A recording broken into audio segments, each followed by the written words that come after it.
Si ara mateix tots els aturats que hi ha a Catalunya volguessin fer formació, no podrien.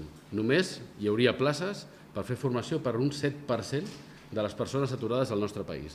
Per tant, no entenem per què es parla tant de que la gent rebutja formació quan no hi ha formació per tothom, que hauria de ser el primer que hauria de garantir l'Estat.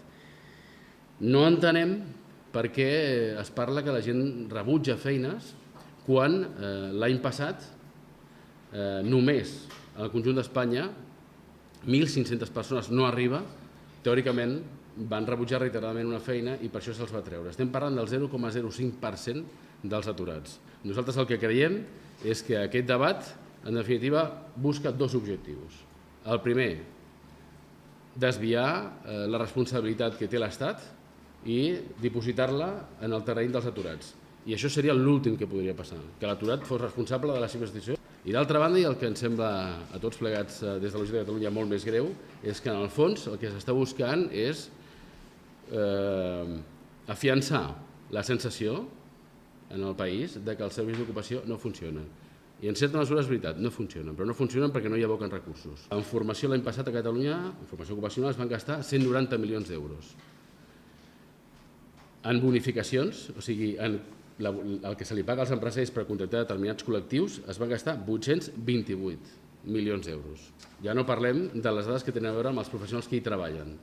Estem parlant a Catalunya de professionals que hi treballen al servei d'ocupació d'Espanya, no de Catalunya, 4,4 per cada 1.000 aturats, mentre que la resta de països oscil·la entre els 52 que hi ha a Dinamarca i els 17 que hi ha a Alemanya. La desproporció també és absoluta. Està pendent de fa molt de temps una reforma en profunditat de les polítiques actives d'ocupació. Per nosaltres és una de les altres reformes imprescindibles, com ho és la reforma del sistema educatiu. No podem desvincular els problemes que tenim en la nostra població pel que fa a la seva qualificació, no podem desvincular-ho de l'índex de fracàs escolar, que darrerament ens n'heu sentit també parlar una mica, de l'índex d'abandonament prematur dels estudis, i fins i tot això també es veu amb quina és l'aposta per la formació per les persones que estan en situació de desocupació. Per nosaltres és tot un mateix paquet, és la formació al llarg de la vida. Tenim un hàndicap molt important en aquest sentit.